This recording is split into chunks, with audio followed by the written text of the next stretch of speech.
تہجد کے آنسو وہ واحد ایٹم بم ہیں جو آپ کی پریشانیوں کے پہاڑ کو ریزہ ریزہ کر سکتے ہیں۔ اللہ سے مانگ کر تو دیکھو، وہ بادشاہ ایسا ہے جو دینے پر آئے تو مانگنے والے کی اوقات نہیں دیکھتا، اپنی شان دیکھتا ہے۔ شکوہ بندوں سے نہیں، سجدوں میں خدا سے کرو، کیونکہ مرہم وہیں سے ملے گی جہاں سے چوٹ لگی ہے۔ اللہ کی خاموشی کا مطلب رد کرنا نہیں، بلکہ تم پر اس کا بھروسہ ہے کہ تم کتنا صبر کر سکتے ہو۔ دنیا کے ٹھکرائے ہوئے لوگ جب اللہ کے مصلی پر بیٹھتے ہیں تو عرش الہی بھی ان کی پکار پر جھوم اٹھتا ہے۔ رزق کی فکر میں ضمیر مت بیچو، کیونکہ جس نے پیٹ دیا ہے وہ بھرنے کا ہنر بھی جانتا ہے۔ اللہ کی لاٹھی بے آواز ہے، مگر اس کی رحمت کی پناہ اتنی وسیع ہے کہ گناہ گار بھی اس میں چھپ سکتا ہے۔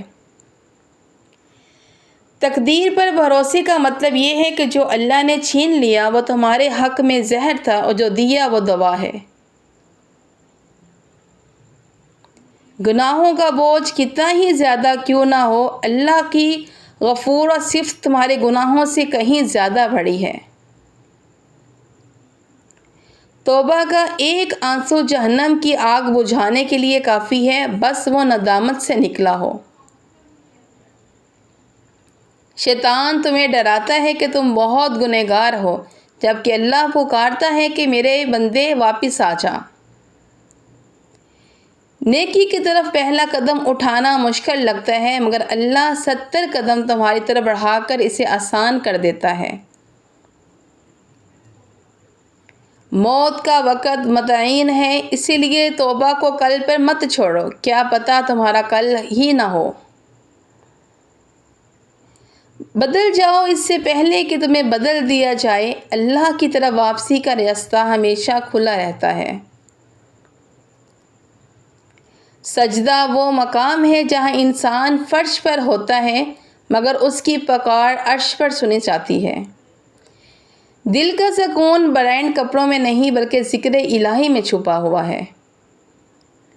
وضو کا پانی صرف چہرہ نہیں دھوتا، وہ گناہوں کی سیاہی بھی صاف کر دیتا ہے۔ اللہ سے دوستی کر لو، پھر دنیا کی کوئی دشمنی تمہارا بال بھی بیکا نہیں کر سکے گی۔ دوسروں کو معاف کرنا سیکھو تاکہ تمہیں معاف کرنے والا بھی تمہیں معاف کر دے۔ نیک بننے کا شارٹ کٹ یہ ہے کہ تم دوسروں کے عیب چھپاؤ، اللہ تمہارے عیب چھپا لے گا۔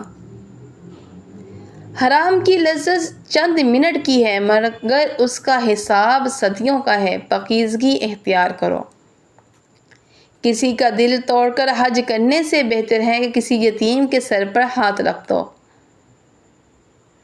اللہ کی رضا ان کاموں میں ہے جنہیں کرتے ہوئے تمہارا ضمیر تمہیں شاباش دے۔ صدقہ وہ مال ہے جو تم اپنے لیے بچا کر رکھا، باقی سب تو وارثوں کا ہے۔ زبان کی کرواہٹ عبادتوں کا نور چھین لیتی ہے، لہجے میں نرمی پیدا کرو۔ اللہ کو پانے کے لیے جنگلوں میں جانے کی ضرورت نہیں، بس کسی مجبور کے کام آ جاؤ۔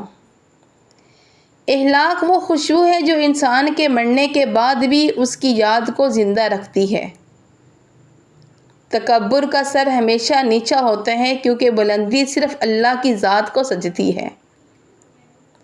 غموں کی دھوپ اگر تیز ہے تو یاد رکھو کہ دعا کا بادل بھی اللہ ہی بھیجتا ہے۔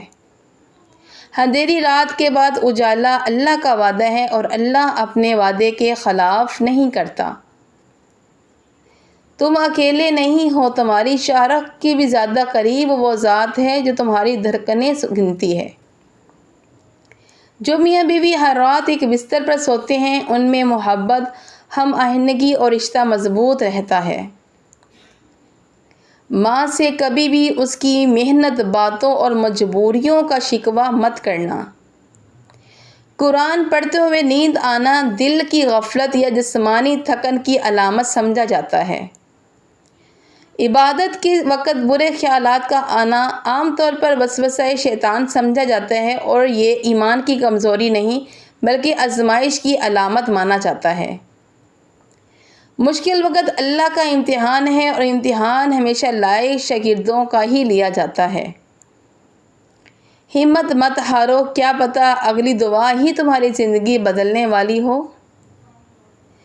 گر کر سنبھل جانا اللہ کو بہت پسند ہے اور ٹوٹے ہوئے دلوں میں بستا ہے۔ دنیا فانی ہے، یہاں کا ہر دکھ عارضی ہے، اپنی منزل آخرت کو بناؤ۔ صبر کی جڑ کڑوی ہے مگر اس کا پھل عرش کے سائے میں ملے گا۔